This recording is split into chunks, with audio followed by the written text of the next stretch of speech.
Welcome back. The U.S. Bureau of Labor Statistics projects America will need more than 275,000 new nurses in 7 years. Camila Williams stopped off at Taylor Regional Hospital in Hawkinsville to talk with nurses about some of the changes they've seen since the pandemic and why they say their heart is still in it. COVID, burnout, and a shortage were some of the issues nurses faced for the past 3 years, but a survey showed that there could be a turnaround. And when COVID came, we were having sometimes 2 and 3 people to die each day. Linda Nelson has been a nurse at Taylor Regional for almost 45 years and Jill Hughes for 25. Nelson says COVID was devastating. The thought of no longer being a nurse crossed her mind.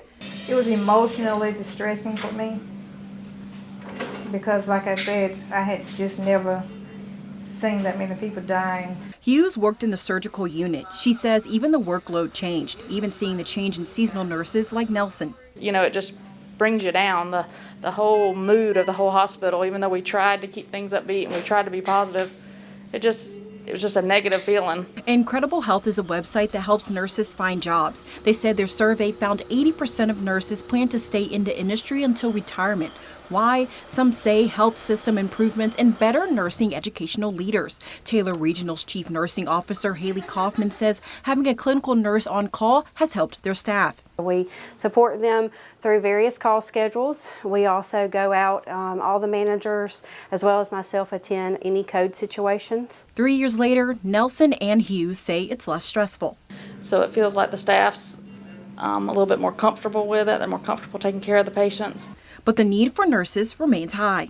You're finding now that the younger nurses are going into nursing for whatever reason, but after they've been here a year or 2 and it's just, they've discovered that it's not what they really wanted to do. Hospitals in rural counties, just like the one here in Pulaski County, are always looking for more nurses. In Hawkinsville, Camila Williams, 13 WMAZ News. Nurse.org says the jobs are always in demand because of a rapidly growing population because so many older nurses are retiring. To fill the gap, some schools are putting more resources toward nursing programs, but that costs a lot of money. Governor Kim's recently signed budget is aimed at helping that. It includes $3.5 million to assist nursing programs. Funding could help schools get updated technology, improve staffing shortages, and increase student capacity.